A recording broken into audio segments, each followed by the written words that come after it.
All right. Good day. Good evening, ladies and gentlemen. Welcome back to another Live the Fuel show.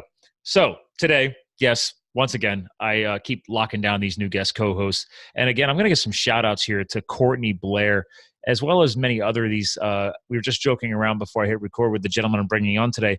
But there's like these podcasting, we call them PR agencies. You want to get yourself out there. There's a lot of hustles out there nowadays that you can strap yourself onto and enjoy the ride. I'll let our guest discuss that a little bit more on today's show, maybe. But hey, let's just dive in, guys. We talk a lot about health, business, and lifestyle. So today, we are probably going to lean a little bit more towards the business domain. The struggle of entrepreneurship is real. But I have a feeling this gentleman might have a few things to share on the healthy lifestyle balance component as well. So let me give you a quick skinny on this guy. You know, he's best known for his humble beginnings and lengthy career as a custom car audio installer. Quick background: used to study microelectronics at a Tech school, installed some high-end amps and speakers in many of my friends' cars, and I'm a geek about heat shrinking your connections. I'll let him dive into that. Anyway, so he is the epitome of a technician turned CEO. He's the co-founder of Top Class Installations, an industry-leading GPS tracking and dashboard camera installation provider. But we're not just bringing on a guy to geek about cars today. He and his team are, though, on the mission to complete 1 million installs by 2025. But he's also a recently published author that I want him to unveil for us today because it just happened 2 weeks ago. So tell you what, without further ado, ladies and gentlemen, he's coming to us from Long Island. Tomas Keenan, welcome to the show. Hey, Scott. What's up, man? Grateful to be here, sir. Hey, I'm glad to have you. And were you expecting me to drop the whole heat shrink wiring? No, but I love it. Boom. Man after my own heart. It ruined me the rest of my life. Yeah, once you start going down that rabbit hole, I mean, there's no going back. It's the only way to do it. Properly soldered heat synced connections. By the way, you have to heat sink that stuff. Don't let too much heat transfer into the circuit boards.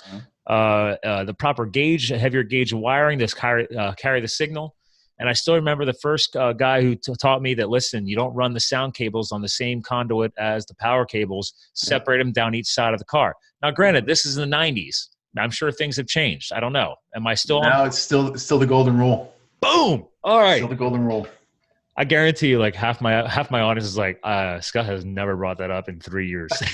It might have snuck in maybe once, but not at this level. So that's awesome, man. Take pride in your installations, ladies and gentlemen. Take pride in your audio.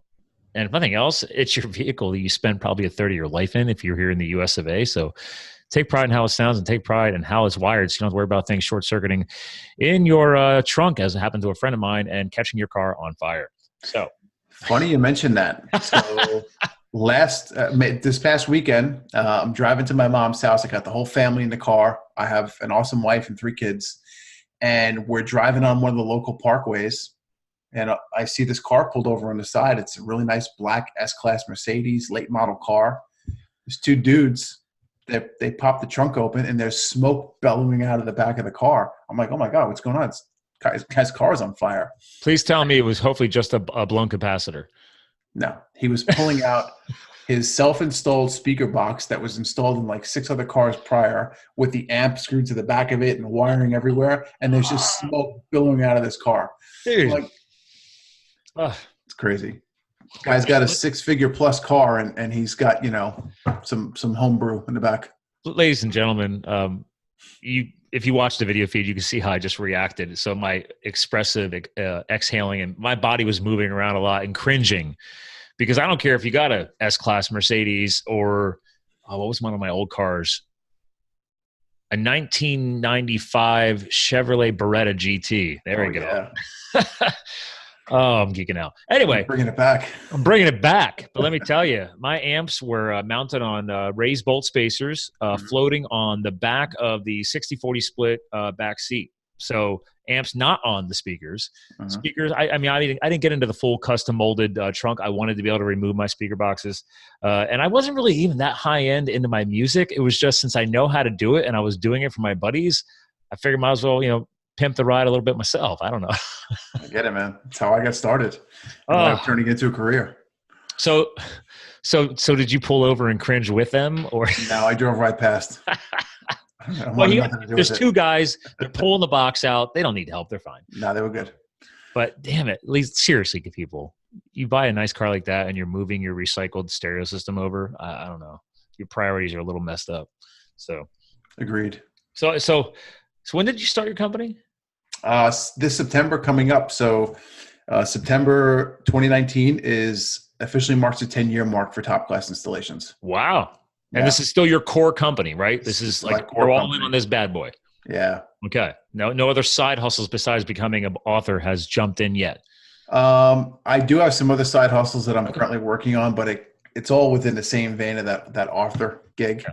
And it actually kind of parlays right into Top Class Installations as well. In the middle of actually creating my first online training course to train installation technicians how to come over into the GPS tracking industry and make some really good money. Well, I can tell you my biggest client's in the HVAC industry, and I'm gonna connect it for you here because what you just kind of dropped there, most people listening like, I'm not sure if I'm going to geek out with Tomas and Scott today. Maybe you guys might want to tune out and change. I don't know, but I'm telling you, listen in, because this isn't just about entrepreneurship. This is about the power of crossing over your skill sets. There's so many people complaining that they can't find jobs, they can't find work, or they haven't really developed that entrepreneurial mindset yet to start their own side hustle. But what you just dropped there about taking the skills you already have and just reallocating them or reappropriating them into another niche that's actually a sister or a brother to what you're already doing in the industry. Mm-hmm. Well, same thing in HVAC industry, except there's actually a negative to what's happening over there. The security system companies doing homes automatically assume that they can go ahead and install high-end thermostats. Well, there's different training and certification there. So if you are a trained HVAC tech and you decide to become an electronics technician and then work for these security systems, fine. You understand the heating and cooling systems, you understand the wiring, et cetera. I can actually tell you, I've gone on the job sites and seen blown up thermostats or thermostats that melted down on the side of the wall because some Yahoo came in there and cowboyed it and he didn't know what he was doing. I'm like, guys, like that wiring might be going to your new security system, but the other chunk of wiring that you decide to tap into and screw around with goes down to a very expensive HVAC system that can cause a whole lot of problems. So, but obviously that's not one of your niches of your company. You guys are all about the automotive and the portability, right? Yeah, we don't do anything in the home or the commercial space as far as buildings are concerned. We're strictly automotive. I'm guessing the liability is higher too, right? Not really. It's actually we're very fortunate because in the automotive space, when it comes to low voltage, you don't need any certifications to really get by. You can literally start up a business, get some insurance, and crank away. Okay. Which is good and bad. The regulations really aren't there. However, Joe Blow wants to start up a business and thinks he knows more than you do, and what's stopping him? Nothing. Okay. Luckily, there are some agencies out there such as MECP, Mobile Electronics Certified Professionals. They offer some really kick-ass courses and books, and they offer some really good training. There's classes you can take. There's different levels of certification, and they really go into the details and the nuts and bolts. They explain relays and theory, sound, electrical. So they get into the basics of electrical. Kirchhoff's voltage law, Ohm's law, that kind of stuff. Ohm's law, man, yeah, you're taking me back. Granted, I've never once used that stuff in the field as a GPS installer.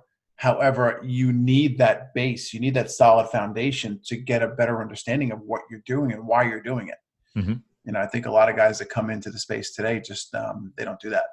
No, I mean, I wasn't planning on going to college. So I said, well, I grew up on a farm and I was born in Jersey, but then obviously moved to Pennsylvania and then grew up on the eastern side of Pennsylvania. And actually it's funny that I moved out west and I moved back. So I'm back here in Allentown, Pennsylvania, but I grew up maybe like 20 minutes from here. Mm-hmm. And the interesting thing is that I just decided, well, most of my friends were going to go learn a trade and college wasn't being pushed heavily. No one in my family had a degree. So I was like, well, I'll go study. Well, everybody's doing like automotive or HVAC. And I'm like, well, I'm kind of a little bit geek. I'm intrigued by this audio stuff and the techie stuff. So I went for microelectronics training. And so you studied everything from DC, low voltage, as you hinted at earlier in the show, ladies and gentlemen. If you heard him say low voltage, that's what he meant. Your car battery or your lawnmower battery is low voltage, 12 volt, for example. AC voltage would be what's in your standard home or your business inside of your walls. And then I got into digital microprocessors and solid state technology. So like I used to literally hack around, screw around on circuit boards. We actually even learned how to build our own circuit boards. It was crazy. So this is all I learned all this and graduated high school at 17. So I already knew all this, had 3 years of training, certified, everything. It was like, and that's where I learned Ohm's law. And real quick for that, ladies and gentlemen, Ohm is not yoga. It is the OHM. Okay. I figured you'd have fun with that, Tomas. Come on. Yeah. It's like, oh, wait a minute.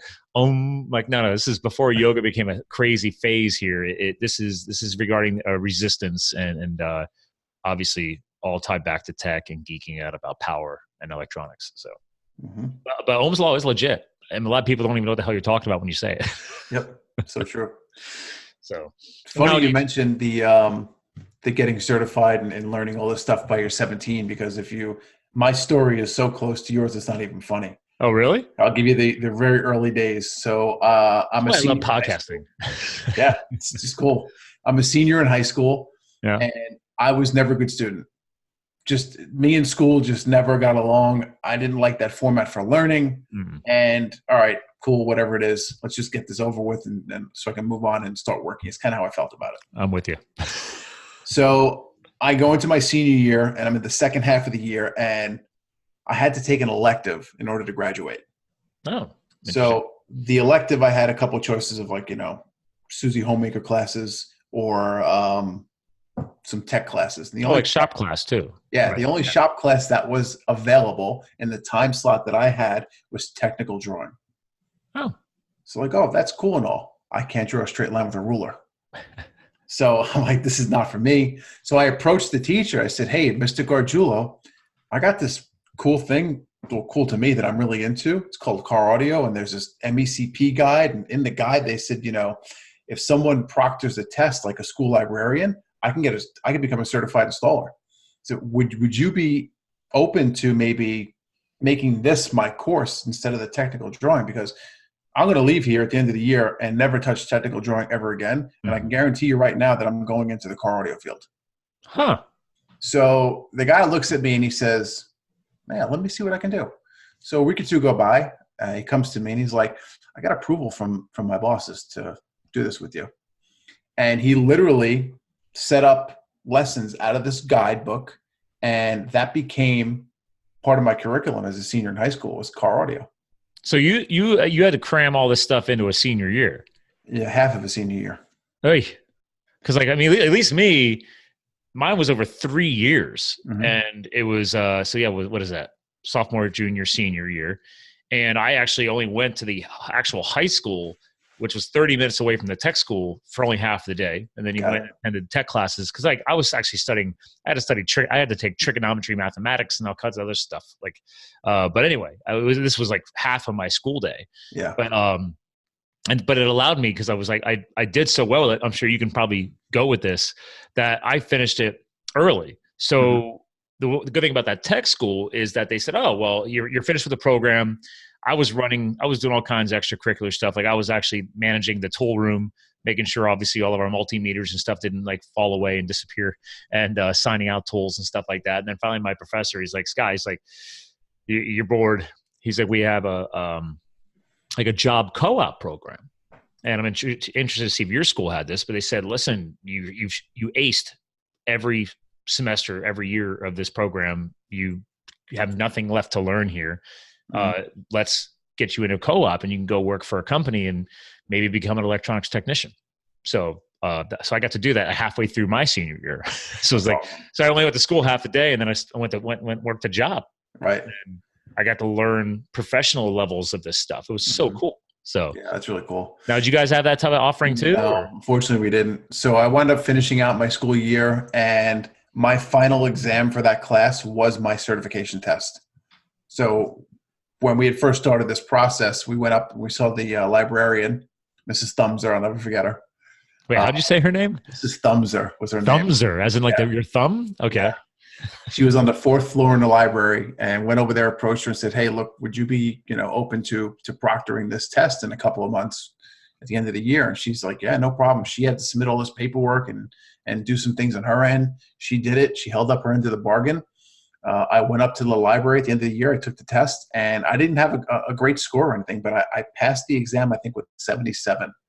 And Okay. here I was, 17 years old, senior in high school, and I'm a certified car audio installer, which I didn't even know they had that. What year is that? 1997. Okay, so we're close. I graduated in 95. So I didn't even know that was actually I didn't even know they had established it that well back then. Yep. That must have been a newer certification or something. Yeah, it was a couple years old at that point. Okay. All right. Yeah, because admittedly, like once I got out of high school, I wasn't geeking out as much about the audio stuff because I was distracted by the jobby jobs. So, Yep. But yeah, that's interesting, man. Oh, wow. So you had to DIY what became your future company. Yep. You couldn't have asked for a better like underlying story Oh, for entrepreneurship. I DIY'd for a little while. So I graduated in June. By mid-July, I had landed my first job at a car audio store locally. And I walked in there hoping to be a technician. And the guy's like, no, I need you in sales up front. I'm like, oh. But I was in the field of car audio. I said, all right, I'm in the right place. Let me hang out and absorb the knowledge. I support all the sales knowledge. Yeah. So at the time I was kind of all pissy about it, thinking like, oh, I got to do this. This is not my thing. I'm not into it. And, years later, I realized it was probably one of the best things that could have happened to me. So was it, what was one of the best things? The fact that you actually had a sweet paycheck from it? No, I didn't. I really didn't have a sweet paycheck from it because I was 17 years old. They flat out took advantage of me. But what I learned, the interactions I had with people, both positive and negative, taught me a lot of what I needed to move forward. People skills. Oh yeah, totally. Yeah, I mean, you just dropped another huge bomb. I mean, let's pause on that. What is and again, ladies and gentlemen, I don't care if you're a health guru hearing this episode right now instead of the business guru, and you're trying to figure out entrepreneurship, or you're just trying to do a better way to work within your job, your career, if you don't even have a side hustle type of stuff. But it's like, oh my God, if you could pick one basic fundamental to succeed in life, it's one, besides embracing change, it's learning how to talk to people and learn how to interact and communicate. And sales does that. Even if my first couple sales jobs, they sucked. I mean, yeah. Yeah. But they teach you a lot. You don't realize it right away until a few years later. And you're like, oh, picked up a few things. Mm-hmm. Totally. So what was your wake-up call? What was your kind of like boom, aha? My wake-up call. Not everyone's nice. That was probably the wake-up call. So true. Yeah. Just dealing with some unruly customers was a real big eye-opener at first. And I wanted to get out of that role as fast as possible. And the opportunity wound up showing.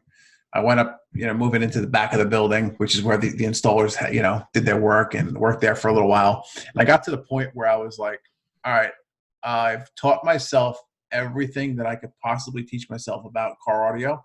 And unfortunately, this is just the transparent truth, this place wasn't the top tier. I wasn't surrounded by the best people, the best skill set. And I realized this quickly. I'm about 19 at the time. I stayed there about 2 years. And there was a trade school up in Boston, Massachusetts that specialized in car audio on a world-class level. Okay. So I went to my mom. At this point in time, I've dropped out of community college too, by the way. So mom is not happy. Yeah. So I go to her and I said, hey, there's this trade school in Boston, and I really think that this is going to help me learn and advance my career. And I had peanuts to my name. I was making only a couple bucks a week kind of deal at the job. And my mother somehow miraculously came up with it was like 10 or 13 grand out of her own pocket. And she put me through this school. I don't know what she did, who she borrowed the money from, or what the case was. I come from a middle class family, nothing extravagant, fancy, none of that crap. And she put me through the school, and I'm grateful for that and what she did to this very moment, because what she did there was just kind of really set the trajectory for the rest of my career. And when about was this? Early 20s? Your early 20s? This was the summer of 1999. Oh, yeah. Yeah. Okay. I spent 3 months in Boston. And again, I didn't go away to college, but that was my away time. You know, I got to go up there. We partied, we hung out, we had a good time. Yeah. Learned a tremendous. Boston's a good time. I mean, yeah, it's a cool place. You know, you're a New York guy. I mean, hey. No, it's still cool. I got family there and everything, so I enjoy my trips to Boston. Okay. Yep. So does your mom? You still kind of show her props? You know. Oh, all the time. Yeah, I figured. All right. Yeah, all the time. She's the best. Moms are good like that. She is. Admittedly, my mom never cared. So she's like, listen, whatever makes you happy. Like she didn't come from college. My dad didn't come from college. So it's like, if you want to go to college, that's up to you. You're paying your own way. I paid my own way through school. But that didn't happen right away. Like I tried, sucked up some debt, then, you know, went back into the jobby job thing, and I'm trying to work full time, go to school full time. That sucks. But I did it. And then years later, ended up finishing a degree. So, but just because I wanted to just finish that checkbox. Sure. But as an entrepreneur, it's like, it didn't. The only thing, and I have no problem putting this out on the World Wide Web and on the internet and on the podcast world, is that I respect institutions. I respect education for the right person and for the right future or career that you've chosen. So again, you've emphasized here, there's some technical knowledge here. So like if I'm a doctor, okay, clearly you need to go to school and learn how to play around with somebody's heart. Cool. Get it. But I'm a marketing consultant and branding consultant. And it's like, I have a degree in marketing. Don't use any of it. But again, I proved that I can follow a curriculum. I can follow coursework. College was easier in my adult years than it was in high school. I'll say that. You and I were joking around about it earlier. Like I couldn't stand structured learning. It's like, wait a minute, you're basically teaching people how to blatantly memorize bullshit. Like, that's all you're. I mean, if I went back over time, I mean, that's everything I've looked at is like you keep teaching us to memorize shit that is already past. Yep. Oh, okay. Thank you for teaching me. And I still suck at memorizing shit sometimes. So it's like, that must not have worked either. What is your vote on that? I feel the same way. It's like, you know, there are certain roles, certain jobs within the infrastructure of the economy that you need to be extremely educated for. Absolutely. You know, and the other people who don't necessarily need that education for the work that they're going to do. To me, college is a waste of time. It's a waste of money. You know, and I piss a lot of people off when I say that, and I have in the past. Yeah. But it's just the way I feel, and I honestly think it's the truth. You know, my wife, I love her to death. Okay, she's now a stay-home mom because we had our daughter, and then 2 years later we were blessed with twins. Oh man, are you another twin story? Wow. Oh. Went from 1 kid to 3 kid. So you go from like super parent to like super parent squared. It's like, oh, okay. I thought I was a super parent. Now I got to double up.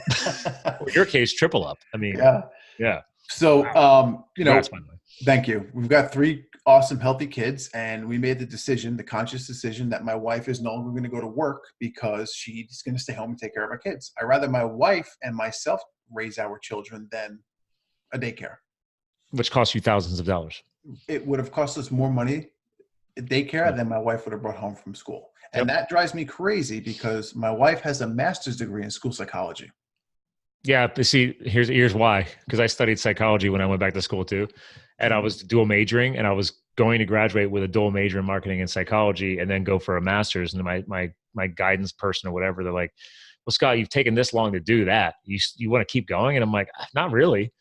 And they're like, well, unless you're going PhD in psych, it's the job market, career market is really crazy like that. Like you got to be all in all the way to the PhD level. And I'm like, yeah, I'm good. I'm like, it's like you guys have sucked me dry of enough money, and I've got I still have. I think I had about 40 grand left. I mean, in school debt that I just, you know. So I'm like, that's the bottom of the barrel for me. I'm like, I don't care. I'll pay that off when I pay it off. I'm busy building companies. Yep. I feel the same way. And my wife is in the same boat. And we do the same exact thing. It's at the bottom of the barrel. It gets the minimum payment. I rather invest my money in something else that's going to pay me back. Yeah. Mm-hmm. Yeah. And again, people hearing this again, guys, we're not ripping on school as a whole. Again, if you want to study, like my wife, dude, equestrian horse vet. Okay. Went to Cornell in New York. Then she couldn't stay there. So she had to go get her doctorate. So that was just the undergrad. Then she went to UPenn in Philly to get the doctorate. Then she decided to add on another doctorate and go for chiropractic care. I'm very smart, sexy woman. So it's like, holy crap, that's not cheap. Like I can't complain about school debt.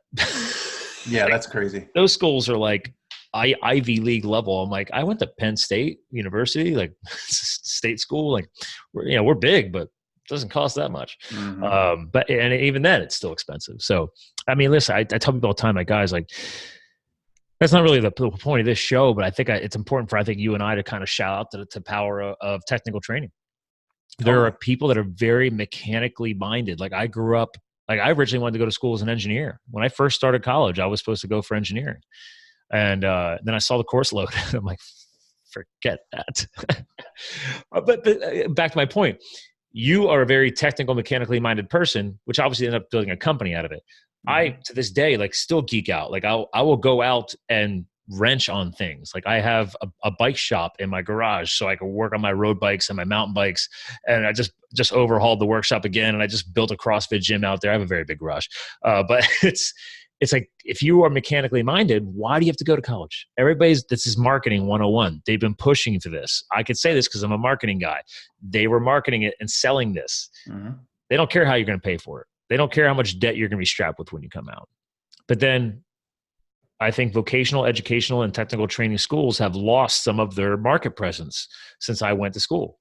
Would you agree or disagree on that? I totally agree with you. I think they've tremendously lost some of their might and their power. And it's a shame because, now in my business, Top Class Installations, the main reason for me going and creating this online training course that I'm kicking off right now or in a couple of weeks is because we struggle so hard to find quality technicians.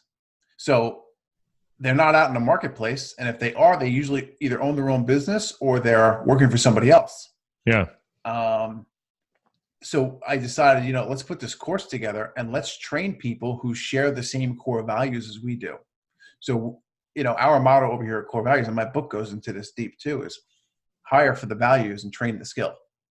Ah, I like that. And by the way, ladies and gentlemen, obviously for people that are listening to this, we always have a video feed on YouTube. So I'm actually screen sharing his site right now. By the way, nice job on the animation. Love it. Showing some of the behind the scenes right when people come to the site. I think that's genius for what it is you do. You guys are a hands-on style company. Was not expecting all the school buses. Like, honestly, didn't even think about it. And then thankfully earlier in the show, you hinted like, it's not just car audio. Mm-hmm. Don't get me wrong. I think that'd be super cool. Like have like a really wired out school bus rolling me to school when I was a kid, bumping. But but obviously, to your point, GPS tracker technology. Mm-hmm. Everything's got GPS now. I mean, most fleet management companies, most companies who have a fleet of vehicles, they probably want to improve or optimize their efficiencies, hack their business, improve their business and profits. They might want to know where the hell their people are. That's just the tip of the iceberg, my friend. Oh, is it? We want to go deeper. Yeah, you can go. Is this in your book, by the way? No, this is not in my book. Oh, so we're gonna let's dig deeper. We'll get to the book. Okay. Yeah. So basically, with tracking, I mean, whatever you want to know, whatever data analytics you can possibly think of pulling from the vehicle, you can. And it also varies depending on which tracking, the actual hardware that goes in the vehicle. Yeah. More advanced systems nowadays tie into the onboard diagnostics port of the vehicle. Oh, so you have real-time monitoring. Yeah. Forget real-time monitoring. It's reading all the codes and it's communicating with the vehicle on a two-way network. Oh. So it can read check engine lights. If there's a problem with, this system within the vehicle, it can notify a mechanic. Has it gotten to a point where it could predict? No, it hasn't. No? Not that I'm aware of. That's coming. That's coming. It's definitely coming. But and it makes perfect sense. I mean, most people, I tell people like a great hack. They're like, oh my God, I have a check engine light, but I don't know what it is. The car drives fine. I'm like, well, then just stop by a local automotive shop, like a parts store. Most of these companies like AutoZone or Advanced Auto or whatever all these chains are now, they'll actually come out and give you a free test of your vehicle. But obviously in your world, you guys are putting out such a level of technology where it's like, well, obviously if I own a business and I have 10 vehicles or 5 vehicles or 50 vehicles, I don't have to have my guy worry about it. We already know what's going on. Yeah, you're pulling that data remotely. Yeah, that's sweet. Pretty wild. Yeah. So it does a lot of cool things. It can monitor basically anything that's over the data bus network as far as communication in the vehicle. So, lock, unlock the doors. Is the driver wearing a seatbelt? Ooh, never thought about that. That's a huge one for safety purposes. That's true because I just assumed there's a pressure switch in there and that triggers the onboard dashboard light. I didn't think that's actually wired in. Yeah, I guess if it's on the computer So nowadays. it's all over the data bus network. So Wow, basically, any vehicle, any passenger vehicle, 2008 or newer, it has all that communication built in on a high-speed CAN bus network. that's pretty cool. Yeah, Now, obviously, I hook in a basic system. I'm going to geek a little bit because I think sure. people might think this is pretty cool. So people don't realize this stuff. Like most limousine services companies probably have this stuff all hooked up, right? Mm-hmm. So, which I don't want to bring the show down, but there was a massive limousine fire about a year ago and it killed people. It was very tragic. It was here in the Northeast. I forget where it was. I don't know if Yeah, you there remember was seeing something it. up in New York State. It might have been. It was a bad Yeah, accident, and there was yeah. also Weren't one these on the people? east end of Long Island. God, well, it might have been more than one story, but one of them Yeah. involved like people were on the way to the wedding. Like Mhm. it was the wedding party. It was pretty messed up. Anyway, I don't need to get into the depths of that story, but my point, the angle here is that, like, okay, that's all being monitored. Is it? Is it not? Because in that situation, if the fire happened or all the sensors and the vehicles pulled over, could there have been some real time alerts, automatically sent? I don't know. I mean, does that tech exist? Yeah, it depends on the sensors that are currently in the vehicle. Okay. The reality of it though is most limousine companies, especially if they're running smaller passenger vehicles, even if it's like a Lincoln Town Car or an Escalade, Yeah, like when it's those smaller fleets. Yeah. right when it's not a like a party bus would be on a heavy duty diagnostics, more of a commercial truck Okay. platform. What about like a stretch limo? Because one I'm thinking of was a stretch limo. Yeah, you're on a passenger car data bus network, which Okay. is OBD2. They call it onboard diagnostics 2. And that'd be the same thing as like a stretch Escalade or something Yeah, like that. same Okay. deal. Same deal. So the issue there is, I'm getting alerts. Sorry. Yeah, I get The them issue too. there is most of these companies aren't using something that's tied into the data bus network, only on the more advanced systems. So Ah, the most basic GPS system is going to literally just be a 3-wire connection to the vehicle. So that you get a hardwire, a battery connection, a chassis ground, and an ignition connection. So basically, the unit's going to know when the key is on and off. okay. Turn a key on, gets voltage. That device can determine a ton of information, can collect a ton of data from the vehicle. However, it's not pulling any of the reports off the vehicle's ECM. And it's not at that level. Also, it's probably not streaming it or uploading it or anything like that. Like, don't you guys have to add other layers of tech to, let's say, make this stuff almost real time monitorable from the fleet management guy? Or Nope. no? Nope. Depends on the monthly fee that the customer's willing to pay. Oh, wow. And just to be transparent, we don't actually sell any of the solutions. We just put it in. Yeah. It's just stuff that I've picked up in the years of being in the business. Super So cool. basically, if a customer wants, they can get pings every 5 minutes. If a customer wants, they can get pings every 30 seconds. And some of the newer units that are coming out on the newer networks, the 4G LTEs, the 5Gs, Yeah. it's almost real time. It's like 1 second delay. So are they putting a transponder in the vehicle or are they using an onboard phone? No. Mostly it's a new piece installed in the vehicle. It also is determined on how much money they want to pay per month per vehicle. Right. Yeah. So yeah, I'm automatically tapping into my client, the HVAC industry. Like I've visited some of these big, like successful contractor companies. Again, people, they didn't go to college for this, and they got 50 to 100 vehicles on the road, going to people's homes, going to people's companies, working on their HVAC system. And from a fleet management standpoint, whoever is the manager of that company managing that fleet, they would love that stuff because they Yep. want to know not just where the guys are, or the girls, but also, again, are the vehicles malfunctioning? Is there a fleet performance issue? Is one vehicle getting worse fuel mileage than the other? Like, what are they doing? Driver behavior. Oh, that's a big one. So Yeah. inside the black box, the GPS unit itself, Yeah. on most of the newer units is an accelerometer. So the accelerometer picks up G-force. So we install this device, we firmly mount it to the vehicle during the Yeah. installation process. And now, since the accelerometer is in there's all fancy, crazy algorithms that are way above my pay grade, Yeah. basically detect aggressive driving, harsh braking, aggressive cornering. Oh, so that's cool. So if someone calls and says, a lot of these companies, they put the phone number in the back of the car saying, dial this number if I'm an erratic driver, I'm a dangerous driver, whatever. And somebody does that. Well, now if there's a he said, she said situation, Pull a report. pull the data. Like, Mhm. okay, if you claim that you were driving our company vehicle fine, Yep. and this poor innocent person reported you and they were lying, Let's back it up with the data. Mm-hmm. But then you pull the report and find out that your field tech drives like a crazy banshee Yeah. and might have even been jumping railroad tracks with your van or something crazy. You know, it's like, okay, all that data. Yeah, clearly you were lying, and that poor person who reported you was right. So grounds for possible termination or corrective action, whatever. But now, obviously, if I'm a company owner, I would just make sure everybody knew that up front, because it's like never let it get that point, right? Never get to the point, because like you spend all this money training people and getting them to be like valued employees. You don't want to lose them, right? That's talent. So I wouldn't even hide that tech. I'm like, hey guys, we're gonna have this tech, not just because I'm not trying to.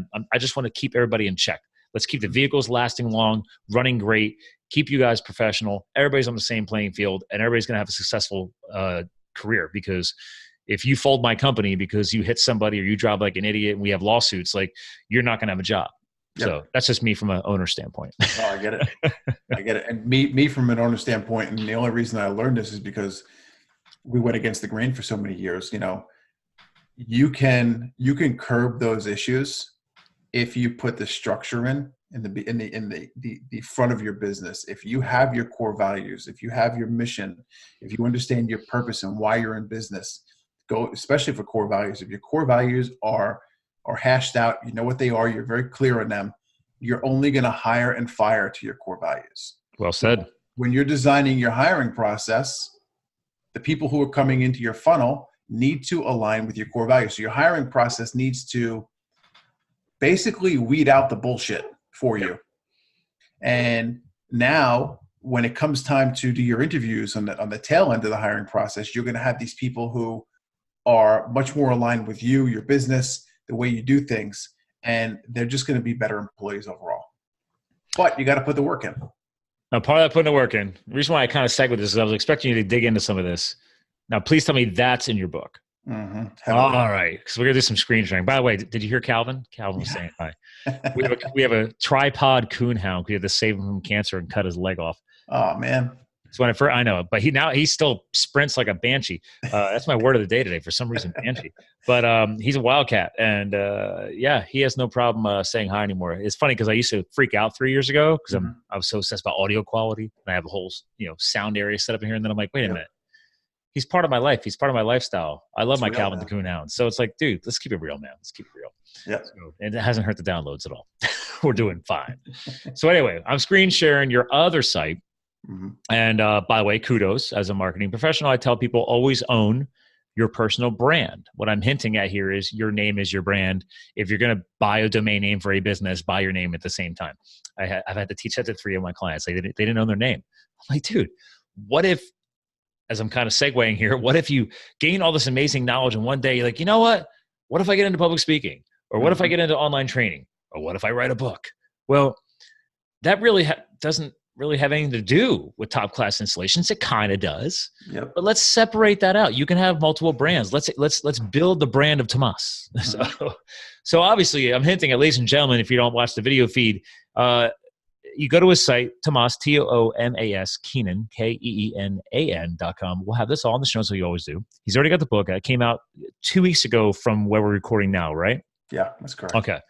And your tagline on the site is, let me help you unfuck your business. But the book obviously is Unfuck Your Business. I love the simplicity of it. And yes, ladies and gentlemen, for publishing standpoints, he does have like a hashtag or a little symbol there instead of the U. But obviously, I don't care about explicits on this show. So why name your book this way?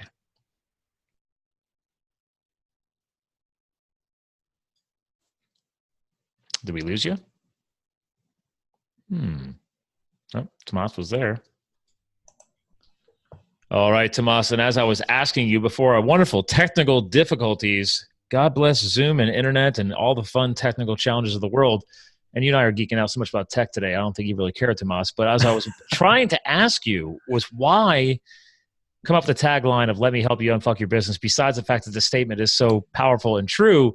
And obviously the book title being just simply Unfuck Your Business. So.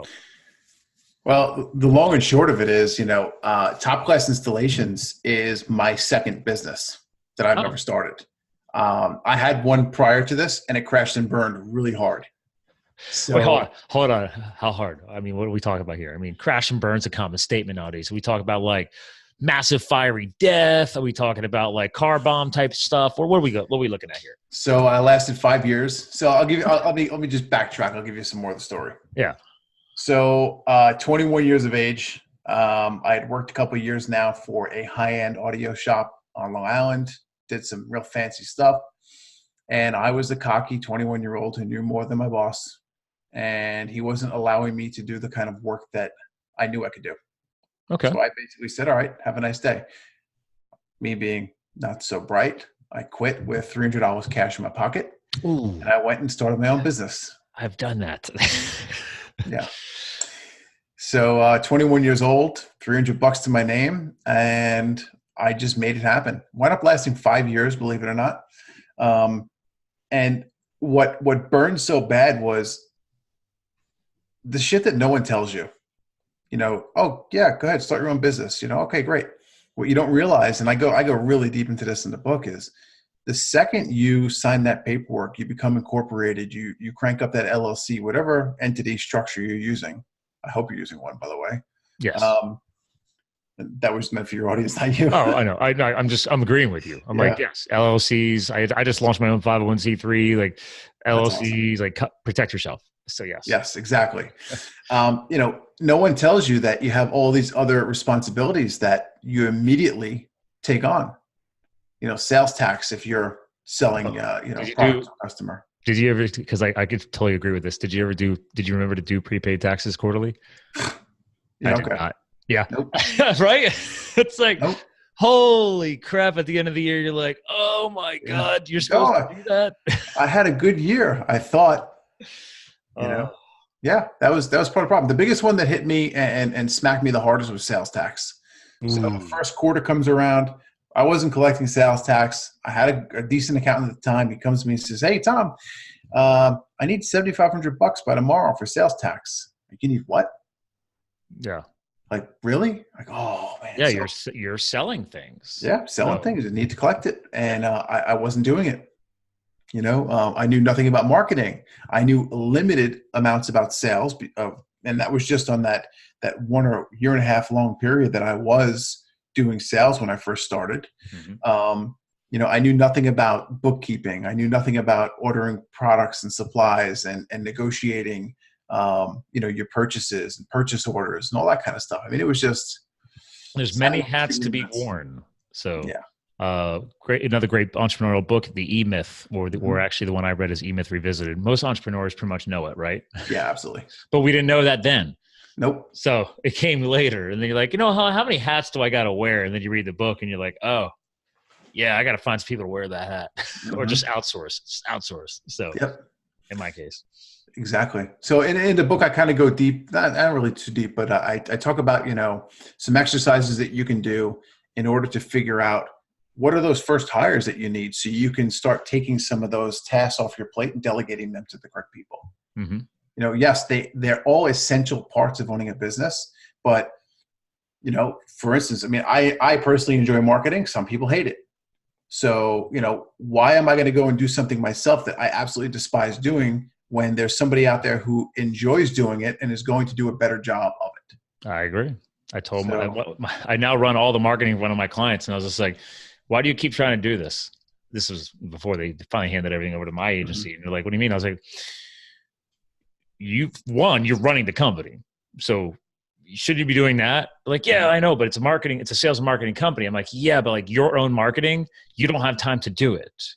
So I'll do it. I'm already doing it, except you keep coming in and putting in speed bumps and hurdles and everything else. Like, and you've already admitted that you're too busy and you really don't actually enjoy it anyway. So it's like, just let it go. Yep. And there's that freedom that comes from that. So totally is. Totally is. It's a game changer. It's So you got to learn all this on the first crash and burn.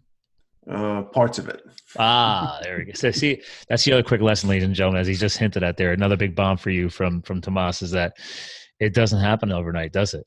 No, not at all. Got to put in the reps. You got to put in the reps. Yeah. The 10,000 hour rule is 100% accurate in my opinion. I'm going over that. I think I'm just going to go with like 20,000, whatever it is. But yeah, that's a common one. Google it, people. 10,000 hour rule, or I'll just have our VA put that in the show notes. But it's a common thing that people throw around. So where's your business at now? So right now we're just hitting 10 years this upcoming September. We're just about a 20-person team in total. That includes installation technicians and my office staff, as well as myself and my business partner. And we're growing. We just hired 2 people last week, and we just presented another offer today's Friday, a couple days ago, about 3 days ago or so, to another office admin, which is great. So. Nice. You know, I'm all for bringing in more people and teaching them, bumping up other people who've been in place, who deserve it, and expanding the team. If the team is expanding, then the business is expanding, and my partner and I keep taking more and more tasks off of our plate, and we are beginning to focus on our superpowers only. Oh, I like this. Tag the superpowers. Is there a chapter in the book? Oh, I haven't done some screen sharing again. Is there a chapter on superpowers? I like this. No, there isn't, to be honest with you. I talk about it a little bit in there. You know, okay. I talk about doing time studies, and I have a bucket method. So basically, study your time for 2 weeks and then figure out what you're doing and dump them into the correct bucket. And each bucket has a dollar amount or dollar value attached to it. Ooh, I like that. Yeah, I've got some badass infographics on it too. If you go on tomaskeenan.com, there's a book goodies tab. If you click on it, put your information in there. And grab your book goodies. There you go. Yep. I'm not going to lie. It's about 3 days away from launching. So if you put your information in there, about 3 days from now, you're going to finally get your goodies delivered. Well, that'll be for me, but everybody listening to this podcast, once it airs, it's already going to be available. So there you go. Perfect. So ladies and gentlemen, what he just told you, just do it, because you don't have to worry about the delay. Because when I get done recording shows, usually you're going up within about 2 weeks. So I try and keep them fresh and new. Yeah, cool. That works. So you got goodies coming out, and the book's already out. Yep. Just adding some goodies into the process. I like it. Yeah, I have an audiobook version of it coming out within a couple of weeks. Okay. And some of the graphs and the charts in there, I couldn't convey that information over audio. So no, but thank you for doing audio. Okay. As a up and coming author soon too, I can't wait to do the audio because I love audiobooks. Mm-hmm. And I tell people, like, I prefer the author doing the audio whenever possible, but but whether you do or you don't, please put out a freaking audiobook. Yeah, I agree with you. Unless it's a cookbook. But then again, if maybe you want to hear how to make the recipe, then make an audiobook. I don't know. But I mean, normally cookbooks aren't going to be in audio form. So, but that's awesome. Are you putting it out on Audible? Yeah. So it's going to get released. I'm using one of the Amazon services. I think it's ACX or ACH. And they then disperse it through Audible, iTunes, and one other service as well. So obviously the tagline on the book here, you got, stop business self-sabotage by getting clear. Mm-hmm. And obviously I'm zooming in here. So on your core values. So you hinted at there, your core values, you said it before. So would you say that a good chunk of your book is focused on helping people kind of lay the groundwork on the developing the core values? Because I agree with you. Yep. If you're building a team, they don't have to have 100% identical traits to you, but they have to at least have something to align to. Mm-hmm. And that's your responsibility as a leader, is to help figure that out. And I think a lot of people are just too freaked out to even go through the process. Yeah, totally agree. You need that alignment. Otherwise you're going to be shoveling shit against the tide for eternity. Oh, I like that. That's very New Yorker. Shoveling shit against the tide. You definitely live on Long Island, man. You guys got a lot of waves out there. So I hate driving out there. It's beautiful out there, but the process on the island and then get off the island. It's the worst. If we could just get that technology from Star Trek and just beam me out there, that'd be great. All right. Cause seriously. And I always go down 287, wrap around up through Staten Island, cause I just can't stand going through the city. So, cause I live in Allentown, Pennsylvania. So I'm only hour and a half from New York City. So it's a straight shot west on I-78. So I'm there in no time. But Long Island, man, always an adventure. It is. What inspired you to, because I mean, we're coming towards the end of our time, so I don't know, because I have another show coming up, but I want to make sure this gets to the show, besides technical difficulties but what inspired you to finally write it? Was it just like, holy crap, you eventually reached a point where you just know enough and you need to share it? Or so going back to your audiobook thing, that's the only way I was able to consume books. So 5 years into my business, I realized, oh my God, I got to do something else here. I was the technician and only the technician in Top Class with my partner. Like, there's got to be a better way. So I started educating myself. And the only way I was able to educate myself was with audiobooks, because I was driving 40 to 50,000 miles a year going to our customers' locations and working on their vehicles. Mm-hmm. So I wound up consuming all these books and learning a lot, and, you know, just basically like taking my head and opening it and getting all this information dumped in there. Okay. And I wound up going to a marketing conference in Dallas, Texas, about a year and a half ago. And I had always had this kind of pipe dream in the back of my head, like, oh, it'd be cool to write a book one day. And it was kind of like, you know, in one ear, out the other. Mm-hmm. I go to this conference, and this guy at the end of his speech goes, write the damn book. I can't tell you how many times I've heard that exact statement. Yeah, and it was like, it's same with me. I mean, I'd heard it 1,000 times. I've been to conferences the past couple of years. You hear it from all these people. For some reason, this guy's statement stuck with me. Okay. He's got a kick-ass book too. I'm going to throw him a little bone here. His name is Matt Monero, and he's got a really awesome book called You Need More Money. I'm looking that up. He's the owner of Commercial Fleet Financing out of Dallas. And he finances commercial trucks. Real kick-ass guy. He's awesome. Read his book. I don't know why I know that name, but like, yeah, You Need More Money, Matt Monero. Yeah. Yeah. Okay. Here, we'll give him a little screen share for the video feed. Here he is on Amazon. Boom. Yeah, that's it. Okay. Yeah. You know what? He's trending well because Amazon's algorithms likes to group books together, and he's in with Grant Cardone. Yeah, he's done some stuff with that makes sense. And Ed Milet, man, dude, strong grouping. But well, to be fair, Grant Cardone has his career history built from like auto sales. So I think anything around the automotive connected fleet industry will probably cross over nicely. So, sure. Well, actually here. So, and there's your book, obviously, on Amazon. Oh, hold on. We'll do this live while we're on there. Usually I do this afterwards. So let's add you. Do you know Amazon has an influencer page? Oh, really? Oh, yeah. So now I'm going to add you to my book list. Mm-hmm. Boom. Yeah, so here's your little hack. When people go to my site, I have all the Amazon banners listed, basically linked to my influencer page. So I tell people, like, listen, if you want to, you know, look at books or you know, want to buy something I talked about on the show, I'll just build them into a list, and you just click on the Amazon banners. Now, obviously, I'll get a few pennies on the purchase because you click through my banner.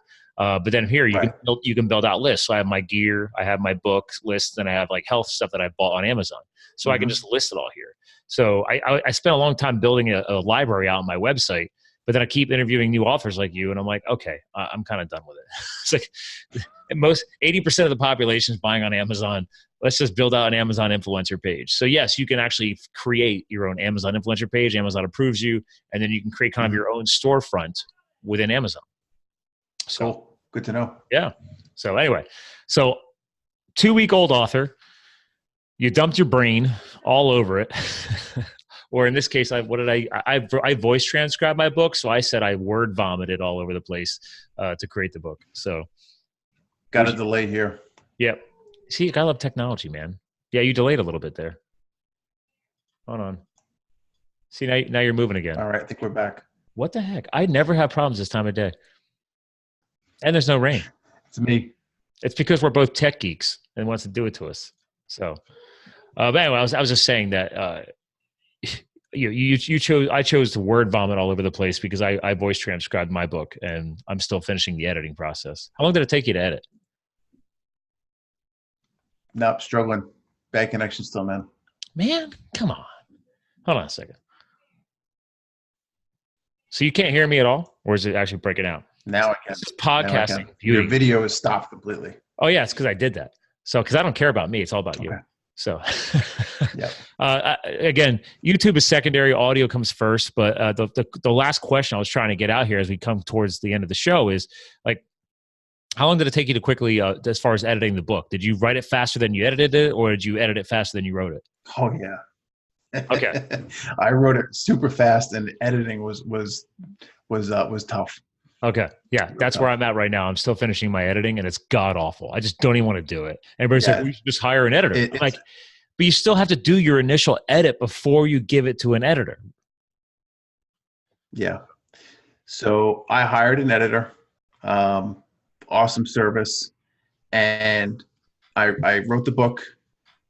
I gave it to her. She and her team organized it, put a couple things into place, and they gave it back to me in a very raw state, very rough and raw state still. Oh, And basically, she said, "All right, this is where we're at. Now I need you to go in there and edit it yourself. Pull out some things that aren't this, aren't that." So I did so. So this is now they had gone through it and scrubbed it twice before giving it back to me. wow. I went through it. It took me just about 3 months to do the editing on my end, and then I kicked it back out to them, and it took another, I think, 3 or 4 weeks before the almost final version was ready to go. Oh, okay. I don't feel so bad then. I mean, I finished writing it like two months ago and I've Mm-hmm. been dragging out the editing. So I keep getting distracted. Yeah, so going back to what we were talking about earlier, I don't know if it was on camera or not. We're talking about multiple monitors and computers. Yeah. So I run three That was monitors. before we started the show. Yeah. Yeah. So what I had to do to keep myself focused, I had to leave my office. There are too many distractions with all the monitors. So I had to literally leave my office, and I would go into another room, another area. I'd sometimes go into a Starbucks, and I would bring my laptop, and I would just focus on the book and nothing else. I would turn everything off except for that. I've done it. Yeah. I started doing that too. So my internet says it looks fine now. So I'm just going to turn my video back on. But yeah, I did the same thing. And actually that's a great tip that you're sharing with the audience for anything. Remove distractions. So if it's important to you, unplug, go whatever, just cut everything else out and just get it done. So I set a goal just to do at least 1 to 2 chapters. Go to the coffee shop, sit there for an hour, bang them out. And I'm hoping to get this thing done here by July because I want to get it. I'm doing self-publishing on Amazon. Did you go that route or did you go? Yeah, that's what I did as well. Okay. So there you go. I'm going to do the same thing. So, well, listen, we got a few minutes left and I literally have because we were supposed to be in a buffer zone, but obviously thanks to the wonderful world of technology, we went a little long. I ask my guest co-hosts to help close the show out. Like, this isn't a time to sell. You have plenty of time to do that. Your websites are beautiful. They're amazing. I'll have everything linked in the show notes. This is your chance to kind of like leave behind an all-encompassing thought. And your book is titled awesome. I love the fact it's UnFuck Your Business. It's great because most of us have done it as far as fucking our businesses. So is there I don't know, man. Is there an all-encompassing message that, you think that kind of is pretty cool you'd like to leave behind in the audience today? Because again, money comes and goes. You got family, we talk about, balancing health, business, lifestyle. I don't know, man. Is there a message you want to leave behind for a final message? Yeah, there's many schools of thoughts, and several gurus have gone out there and said this before, but there's a couple of key areas of life that you need to focus on every day in order to be successful. And I don't believe in necessarily a balanced lifestyle or work-life balance because, when you're focusing on that book, other areas of your life are going to suffer because you're just so focused on that. True. All right. But at the same point in time, you can't neglect those other areas for too long. And that's one of the things that I did with my very first business. I neglected my health and I worked 90, 100-hour weeks on my feet all day long. I wound up getting tremendously overweight. I'm 6'4". I'm currently 275. And at the close of that business, I was, I think, just under 300 pounds. Okay. Wow. So, and no gym activity, nothing. Yeah. Now am I thrilled at 275? No, but I'm in the gym 6 days a week doing my thing, but what I'm saying is you have to focus on yourself. And I think you have to prioritize yourself before the business, as ass backwards as it may sound to some people. It's ass backwards because most people don't get it until they've actually gone through the breaking point that you've gone through. Yeah. Yeah. Like without you, what business is there? And on the flip side of it, you also need to build your business so you're not the only one that the business relies upon. True. But in the beginning, it is you. That's fine. You got to build the system. In the beginning, it has to be. Yeah. Yeah. You got to build it all out. It has to be.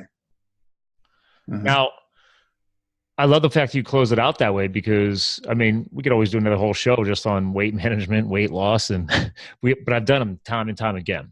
And I think it was great that you close out the show that way because, again, even though you have built a great system and your business could probably succeed without you, you are still a driving force behind it, and you're setting an example for everybody else. And again, You're a father of 3, a set of twins. So it's like, okay, I have to put my health first now. Okay. Because this is you only got one life. How are we going to live the rest of it? Right. Yep. Yeah. Well, this has been great, Tomas. Listen, hang tight. I want to give you a proper goodbye off the air. Ladies and gentlemen, internet issues aside or Zoom or whatever the heck was going on during this show, we finished it. We got it done because I don't give up, and neither does Tomas. So, again, ladies and gentlemen, he closed out with strong words there, right?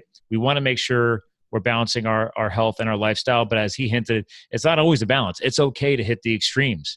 Just be aware of it. Just know what parts are going to fall down because you got to bring them back up when it's time.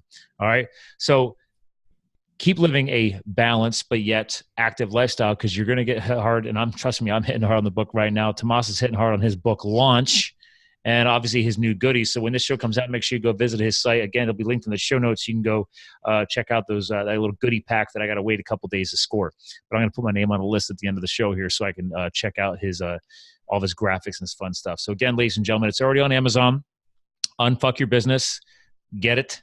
And obviously basically, real quick, Tomas, when's that going to be on Audible? Do you have a release date yet? I got about roughly 4 weeks. Okay. So by fall at the latest, but obviously. Yeah, at the latest. Yeah, August, maybe at the worst case scenario. Right. Mm-hmm. Game on. Well, we'll have you send that link back to us so we can update the website stuff later once that link's available too. So, all right. Ladies and gentlemen, that's another Live the Fuel show. We're here to fuel your health, your business, your lifestyle. Tomas helped us do that today. Make sure you check out the book. Make sure you check out his site. And if you're in Long Island, you might want to level up your GPS, your home stereo, and I don't know, man, whatever else you guys do, go to his site and you'll be able to actually learn. So again, ladies and gentlemen, thanks for tuning in to Live the Fuel show.